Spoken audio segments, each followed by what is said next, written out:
So I said previously, a few years ago, when the first My Hero Academia movie came out, that this was absolutely amazing. And it was. So I thought, when I saw the second movie, My Hero Academia Heroes Rising, I kind of had this thing in my brain where I didn't think it was going to be quite as good as the first one. And of course, like always, My Hero Academia explodes my fucking expectations, goes further beyond, plus fucking ultra, because My Hero Academia Heroes Rising was fucking amazing.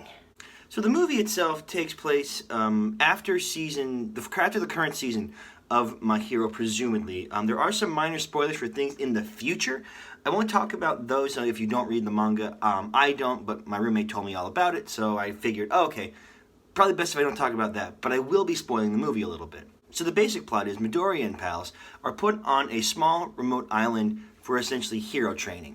Now, there's no contact to the outside world, they're not allowed to call in heroes, but the point is this island is very, very secluded. It only had one hero previously who was very old and retired. So basically it's like Midoriya and friends doing small jobs around the house, you know, carrying old ladies who fell, healing people, finding lost children, things like that. Lower, not world-ending stuff. And then the villains show up. The villains in this movie are actually kind of a sect of the League of Villains, who actually do make a quick cameo appearance in the beginning, which I thought was sweet. But these villains have a goal of taking a quirk from a child called cell regeneration. And the main villain, named Nine, is essentially All for One Part 2, where he has this like machine where he can like suck other quirks, but he can only hold so many, whereas, you know, All for One could hold an unknown number of quirks.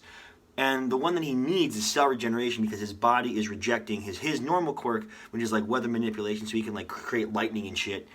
And his other quirks that he stole, he needs the cell regeneration to stop him from dying, because if he uses it too much, he gets overexerted and then he gets very sick. So throughout the whole movie, it's about Izuku and friends fighting these villains.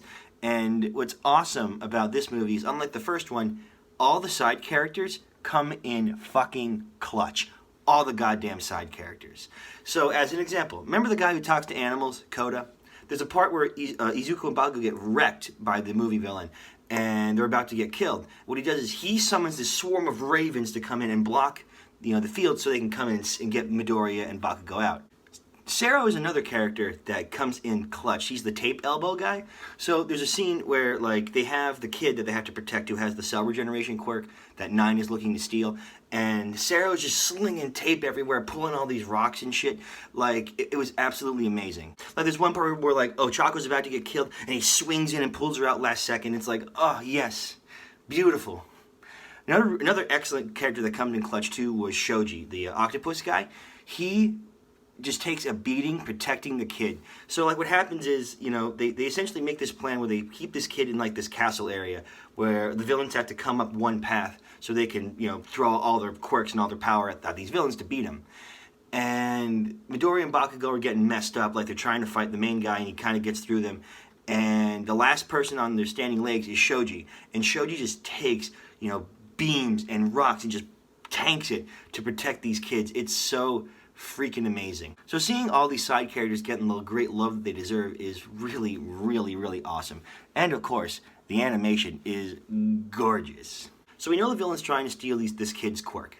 We know that our heroes have to defeat them. And I told myself, ain't no fucking way that they were going to beat the double Detroit smash between All Might and Midoriya in the first movie. No, absolutely no way. Spoiler alert. And this is a big spoiler, so you might want to click off, and if you don't want me to spoil the whole fucking movie, they do better than the double Detroit smash. So what happens is the main villain has these weird like blue eyes white dragon tentacles that like come out of his fucking arm, and he's got Midoriya and Bakugo like clenched.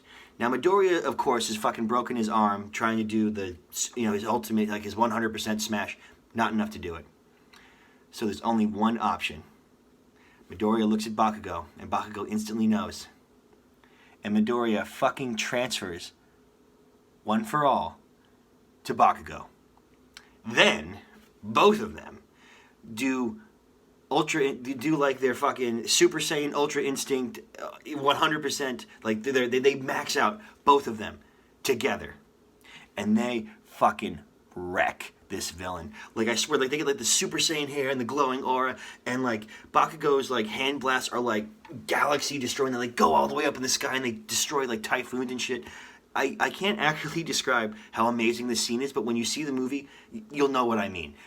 It was incredible because we have Midoriya, who's adept at using One for All, and we have Bakugo, who's adept at using his abilities. So Bakugo has more like a raw power, whereas Midoriya is more like calculated. And the teamwork that they have is just fucking incredible. That scene, the last like few minutes of that movie, with Midoriya and Bakugo, 100%, One for All, together, it was just beautiful. And admittedly, it does put Bakugo a little bit higher on my list now. So the My Hero Academia movie, great story, beautiful animation. The ending cheeses a little bit. Basically, it's like, oh look, Midoriya didn't transfer One for All. He like linked with Bakugo, which does actually tie into a couple of fan theories that Midoriya's quirk is the ability to link with other quirks, which is why, well, I won't go into too many spoilers for the show, but certain things happen. Further support for this theory is actually interesting. This movie is canon because it was made by the creator, similar how the first movie is also considered canon. So that's also really interesting. So we might see something more like that in the future. If you love My Hero Academia, you love anime movies, and you loved the first My Hero movie, I highly, highly, highly recommend you need to go see the second movie. Heroes Rising blows it out of the water. One of the best things I have ever seen. I can't praise it enough. Go out there, go buy it, go stream it, go see it. It is well, well, well worth your time. Well, thank you guys so much for watching this episode of Kirk Talk, and I'll see you in the next one.